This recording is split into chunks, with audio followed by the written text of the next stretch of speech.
Okay, so good day everyone. Today we are going to solve quadratic equations by factoring with a given example of 2r squared plus 11r plus 15 is equal to 0.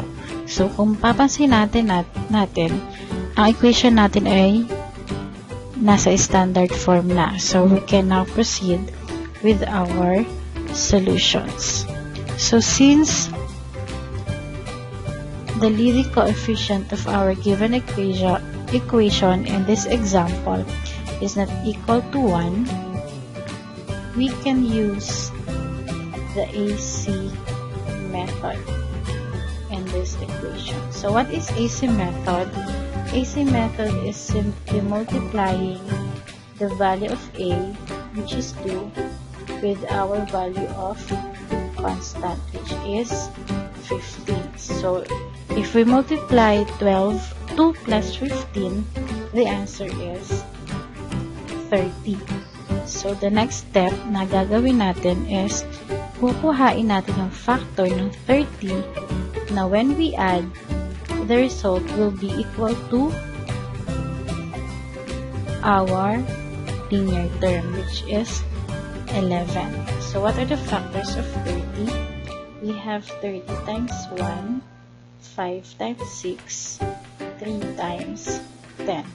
So with those factors, we can use 5 and 6 because when we add 5 and 6, the result is 11. So next step that we are going to do is to split our linear term into 2 gamit yung factors na nakuha natin kanina. So 11r becomes 5r plus 6r. So make sure nakasama yung variable kasi kung hindi na siya magigita parehas ng 11r. So after that, we will just simply copy the given quadratic, which is 2r squared, and the constant, which is 15, is equal to 0. So ito na yung gagamitin natin equation, such as 2r squared plus 5r plus 6r plus 15 is equal to 0. So we can now factor them by grouping. So group natin siya into 2. The first group will be 2r squared plus 5r. The other group is 6r plus 15. After grouping, kuhain natin ang GCF ng bawat isa. So for the first group, their GCF is r. So 2r squared divided by r, the answer is 2r plus 5r divided by r, the answer is 5. Next, what is the GCF of the other group? 6r plus 15. So we have 3.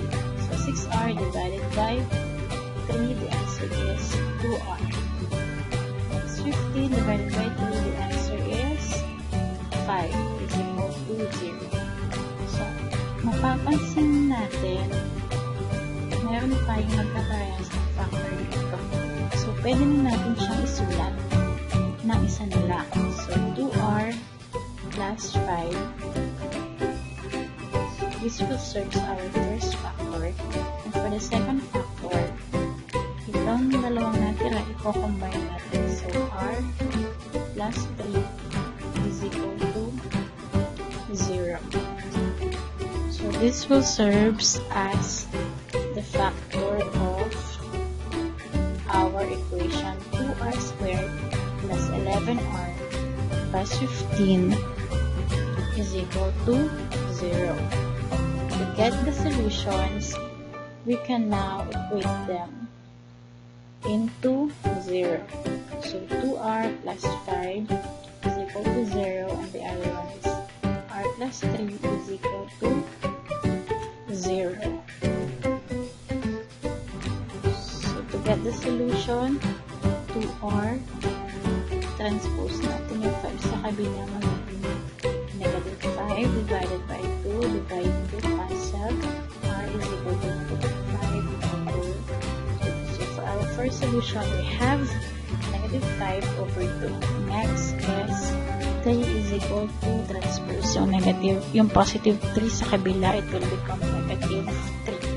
So, second solution is negative 3. To check if our answer is correct, substitute natin yung nakuha nating solution with our given quadratic equation. So, unahin natin yung negative 3.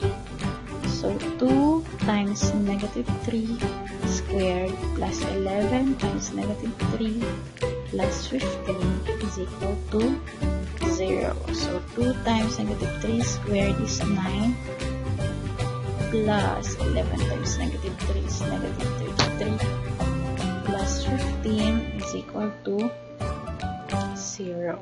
So, 9 times 2 is 18.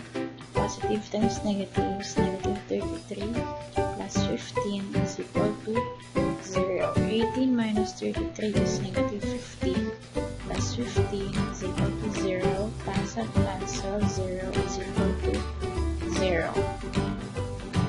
Next, substitute the negative 5 over 2 sa ating equation. So, 2 times negative 5 over 2 squared plus 11 negative 5 over 2 plus 15 is equal to 0. So, 2 times negative 5 squared is 25 over 2 squared of becomes 4 plus 11 times negative 55 is negative 11 times negative 5 is negative 55 over 2 plus 15 is equal to 0. So we can cancel them. It will become 1 and this will become 2. So 25 over 2 positive times negative is negative 55 over 2 plus 15 is equal to 0. Okay, so to add them, kunin natin ang kanilang common denominator, which is 2. So, 2 divided by 2 is 1 times 25 is 25. 2 divided by 2 times negative 55 is negative 55. 2 divided by 1 is 2 times 15 is 30 is equal to 0. So, 25 times 55 is negative 30 plus 30 is equal to 0 over 2. We cannot cancel them. So, 0 is equal to 0. Meaning, our solution is